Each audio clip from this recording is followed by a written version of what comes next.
Running Man. So Running Man is the brand new Edgar Wright movie, directed by Edgar Wright, and it's starring Glen Powell, who's the new Hollywood leading man, um, Amelia Jones, Josh Brolin, Common Domingo, and a couple of other actors that I haven't really heard of. Oh, William H. Macy's in it, and Michael Cera's in it. Wow, it's quite a lot. It's a good cast, really great cast. So yes, what is this film about? It's called The Running Man, and it's a remake of that Arnold Schwarzenegger movie, which was a... It's not a remake of the Arnold Schwarzenegger movie. Why did I say that?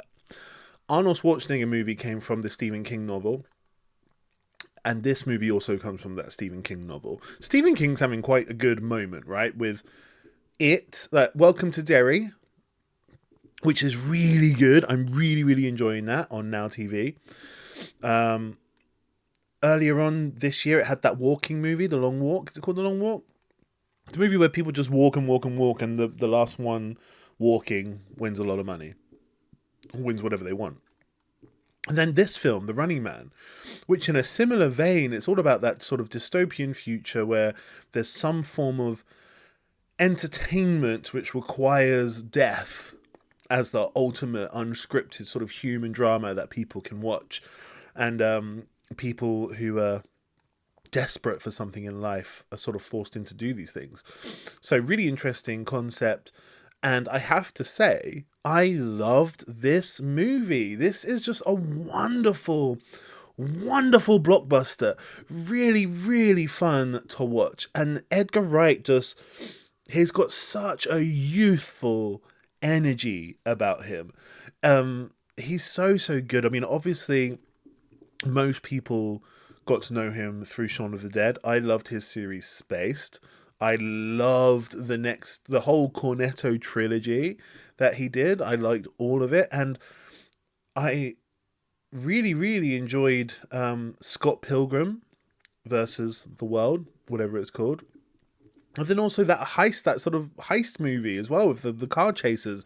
That was so good as well. So he's just batting at, like, I don't know the phrase because I'm not American. Batting at 100? He's batting a really high score at the moment. And he's a filmmaker that... It's not that he doesn't take himself seriously, because he obviously does. He's very serious about the type of movie that he wants to make. And these movies are... They really love the medium of movie. They love it. They really indulge in... This is the sort of thing that wouldn't happen in real life, but it will happen in the world of movies. He really indulges in that. And he references it. And it's so fun to watch. And I really love that. There's a moment in this where Glen Powell is hanging from a rope from a building. And the rope is tied to a sign, especially the letter Y. And as that Y sort of bends down and starts to break, and he's like almost gonna fall, and he looks up and he sees the rope tied to that letter Y, and Glen Powell goes, "Why?" And it's like, that's so good. It's so like, it's so referential and cheeky and silly, and like it's almost like every line. Like, this is what Edgar Wright's really great at, right? But it's like every single line is like, that's a good line. That's a great movie line. It's not trying to be hyper realistic in any sense. It's not like, oh, this is really natural human dialogue. No, this is movie dialogue, and Edgar Wright loves movie dialogue, and it's one-liners and it's buttons of scenes. You know, that button of the scene. It's so good. It's that real classic Edgar Wright wit. And like a lot of his movies, there is, especially in this movie, this social commentary. It's probably the loudest his social commentary's ever been, which is this whole class war between rich and the poor, and the stuff that poor people are sort of forced to do, and the hard decisions that poor people are forced to make. My friend Zach Polanski. He's currently the leader of the Green Party, and he says this really eloquently. It's like, yeah, when countries have to make really tough decisions, why is it always the poor people that have to make those tough decisions? Why is it never the billionaires and the millionaires that have to make those really tough decisions? It's always laid down on the poor people. And films like this are showing you it's not, you're not seeing any sort of rich, privileged people having to join the game show The Running Man. It's people who are desperate. They have to make that difficult decision.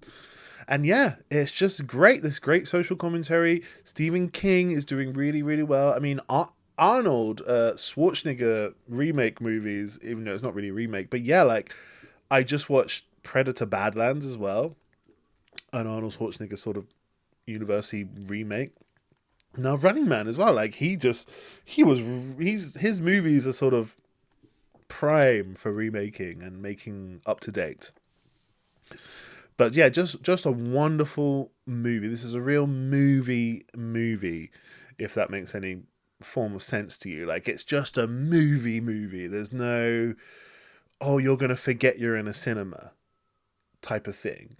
You know, like, sometimes you say, like, some of the best movies are the movies that can completely transport you, and you can just completely forget that you're even watching a movie, and you're just completely transfixed. This isn't that. This movie consistently seems to remind you it's a movie, but in the best possible way. Like, yeah, I'm in a cinema. I'm eating popcorn. This is a blockbuster. That's a great one-liner. That's a great action hero. That's a great car chase. That's a great action scene. Like, everything is so good.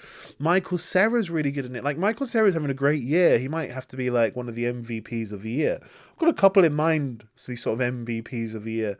But Michael Cera, sometimes I don't like his shtick, but this year he's really stepped away from his shtick, and with the, what was that movie he was in where you know what of him? You know the movie he was in earlier this year, the Wes Anderson movie, whatever it's called, and now this movie he's really, really good at doing different types of roles. Like, why isn't he been doing this his whole career?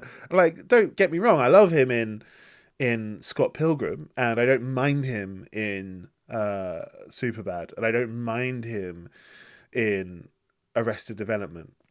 But it's all this same character. It's just the same sort of Michael Cera guy, and he's totally fine at that role. He's just Michael Cera, but he can do a lot more. Like, this year has showed it. He's got range. He's got a really great acting skill in his bones that he can use.